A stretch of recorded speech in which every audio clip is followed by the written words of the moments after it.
eu estou me dirigindo agora para uma entrevista com o Dr. Auro Renan, médico visitador do Hospital de Campanha de Combate ao Coronavírus.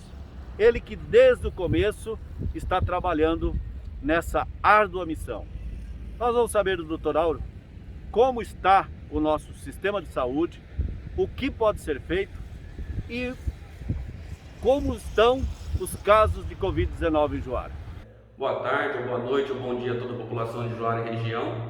Estamos aqui novamente sobre informações do Covid. Infelizmente, essa doença que alastra o mundo todo e o país todo, trazendo colapso real da saúde em todo o país, não só na cidade de Juara, nem só no estado de Mato Grosso, mas no país todo, no Brasil todo.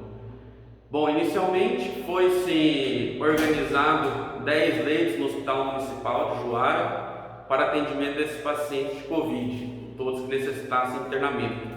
E chegamos a uma lotação de 8 a 9 leitos lá durante um longo período, até meados de janeiro, quando infelizmente aumentou essa nova variante, essas novas variantes, que já se fala mais de uma, começou a surgir e aumentou demais nossa demanda. Com isso, se fazendo necessário aumentar a capacidade para poder atender melhor a população dos que necessitassem de internamento.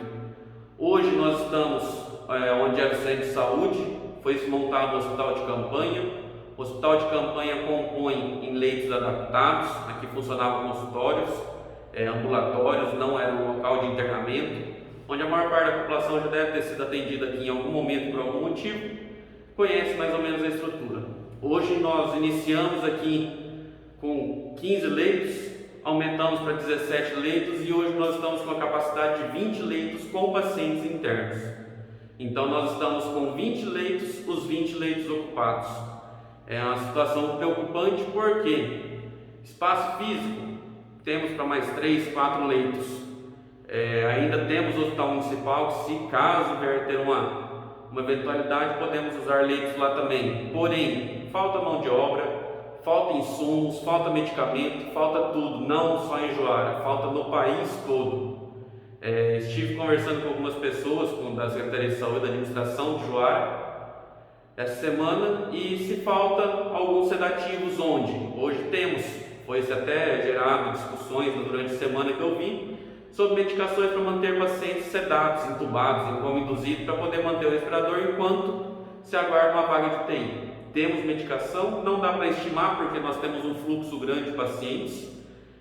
Chegamos a 4 pacientes entubados aqui em Juara pelo hospital de campanha, mas no Hospital São Lucas também faz esse atendimento, mas não se consegue comprar, não se tem mais a distribuição, tem a falta de fabricação, a dificuldade de produzir e tem licitação, porém não consegue o fornecimento das medicações.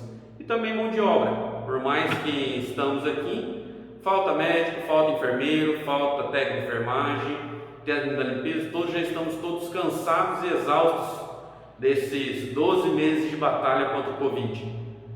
E nossa situação hoje foi-se dobrada a capacidade, de 10 leitos passamos para 20 leitos e seguimos nessa batalha, onde os 20 leitos estão lotados hoje. E estamos tentando aumentar a capacidade para eventuais internamentos que ocorrerem nesse final de semana.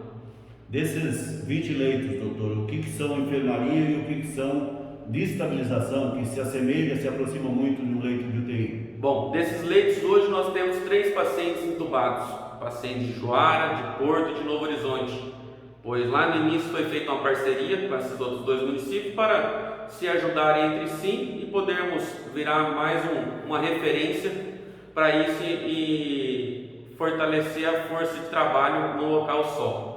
Então hoje nós temos 3 pacientes entubados que estariam em leito de estabilização. Se houver necessidade, temos capacidade para atender mais pacientes, porém nós não temos definido quais são leitos de estabilização e quais são enfermaria. Hoje temos internado 20 pacientes, onde 3 estão entubados. E o que o senhor pede? Peço compreensão à população. As medidas de isolamento não são feitas para parar a doença, são feitas para diminuir o fluxo, já foi falado outras vezes. Isso é para quê? Para evitar de lotar o serviço público, de lotar os hospitais e conseguirmos cuidar de todos os pacientes com dignidade. Porém, Não cuidando dessas medidas, nós temos os picos da doença, onde nós já tivemos um principal no final do ano e agora temos outro. E como são pacientes de internamento de pelo menos 7 a 10 dias, os pacientes de casos mais leves que necessitam de internamento, acaba se necessitando de internar mais pessoas e não tem leitos disponíveis.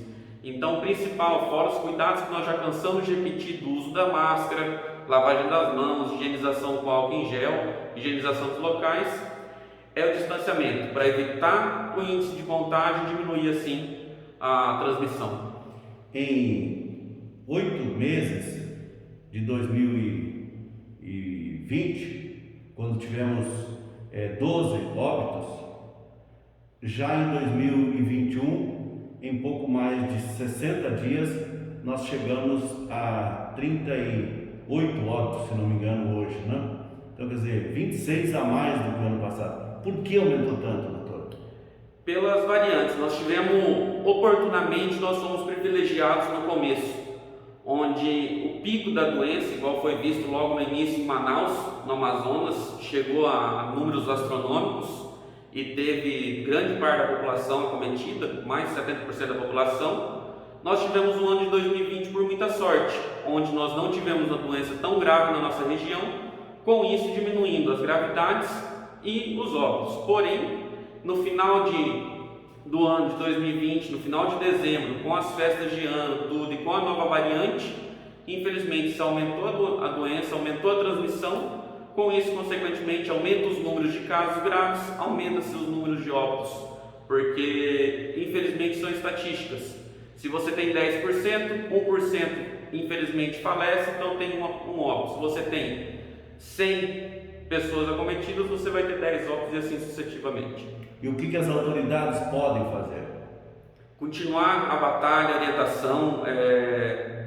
Muito difícil falar de lockdown. O lockdown acaba gerando outros problemas, sem ser o fechamento, mas causa falta de emprego e para a economia. Porém, nem tanto as autoridades, mas mais a população. Eu acho que esse recado é principalmente para você.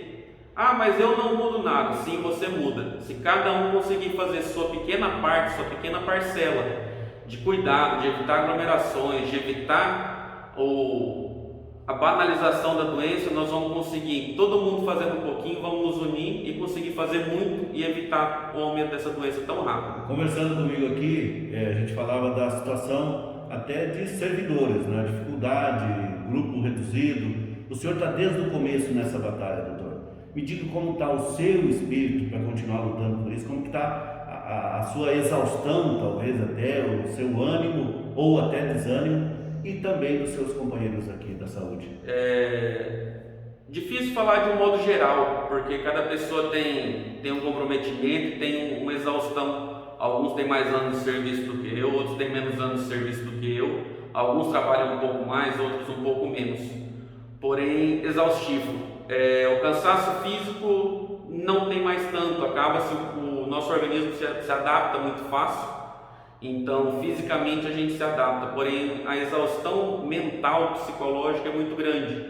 Quando nós achamos que poderia melhorar, veio um pico no final do ano e piorou. Quando nós achamos que esse pico estava passando, abrimos o hospital de campanha, veio uma diminuição do internamento, chegamos a 3 pacientes internos, veio essa nova variante e hoje nós temos 20. Números que não se pensava inicialmente, nunca foi cogitado.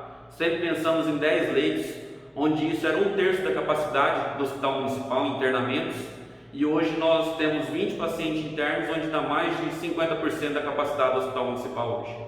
Se eu não lhe perguntei alguma coisa, o senhor acha que precisa colocar, o senhor fique à vontade, mas eu só queria dar aqui uma pincelada. Quem não se cuidar, quem não se proteger a si e aos outros, pode acabar até perdendo a vida, né? Infelizmente, nós temos uma doença que ela não escolhe raça, não escolhe grau de escolaridade, não escolhe nível econômico nem social. Nós temos pessoas da nossa cidade que foram ceifadas suas vidas, perderam suas vidas, jovens, idosos, ricos ou pobres, negros ou brancos. Então eu peço a consciência de toda a população. Quem estiver ouvindo, pare para pensar um pouquinho, pare para se readequar e se reorganizar. Muito mais vale a pena um ano trancado na cidade, um ano sem viajar, um ano sem festa e um restante de uma vida toda para se viver, do que às vezes a gente querer curtir um final de semana e ser cometido por uma doença que realmente não tem uma cura esperada, não existe nenhum medicamento que vá curá-la. Nós temos a principal cura dela é a prevenção. Depois que foi acometido o indivíduo, infelizmente vai depender muito da resposta do corpo com o vírus, do seu sistema imunológico. E isso não se deve a sou novo, não tenho maus hábitos de vida, sou esportista. Tem pessoas jovens e velhas, essa doença ela não segue o padrão. Então depende muito de cada um. Esperamos que todos tenhamos discernimento para fazer as melhores escolhas e passamos melhor por isso.